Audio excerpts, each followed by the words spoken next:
আসসালামু আলাইকুম এভরিওয়ান, নতুন একটি ভিডিওতে আপনাদেরকে স্বাগতম। তৈরি করেছি ম্যাশ পটেটো।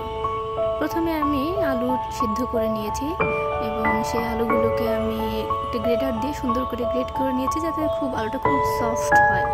সুন্দরভাবে সবগুলো আলুকেই একদম গ্রেট করে নিয়েছি। দেখতেই পাচ্ছেন কি সুন্দর একদম মিহি হয়ে গিয়েছে। সাথে নিয়ে নিয়েছি বাটার পরিমাণ মতো। বাটার দিয়ে আমি এটাকে মিশিয়ে নিব। তারপর হালকা দুধ দিয়ে আমি আলুটাকে যেটাকে সুন্দর করে মাখিয়ে নেব। একদমই অল্প একটু দুধ নিয়েছি এবং দুধের পরিমাণটা আমি অল্প অল্প করে দিব, বারবার একবারে দেওয়া যাবে না। আর দুধটা খুবই ঘন করে জাল দিয়ে নিয়েছি, যেটা আপনারা করতে পারেন। এই যে আমি আবারও একটু দুধ দিয়ে সুন্দর করে আবারও সুন্দর একদম চামচ দিয়ে মিহি করে একদম মেখে নেব, যার কারণে এটা আপনার স্মুথি হবে এবং খেতে খুবই ভালো লাগবে।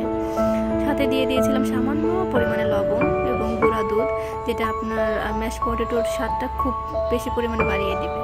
দেখতেই পাচ্ছেন খুব স্মুথি এবং মাখনের মতো হয়েছে, কতটা স্টিকি এটা ভাব চলে এসেছে। আপনারা এভাবে করে নিতে পারেন, খুবই ভালো লাগবে। এটা টেস্ট খুবই ভালো ছিল যেটা আমরা খেয়েছি, এবং সেটা আমি তান্দুরি চিকেনের সঙ্গে মিশিয়ে খেয়েছি এবং খুবই ভালো লেগেছিল। তো আল্লাহ হাফেজ।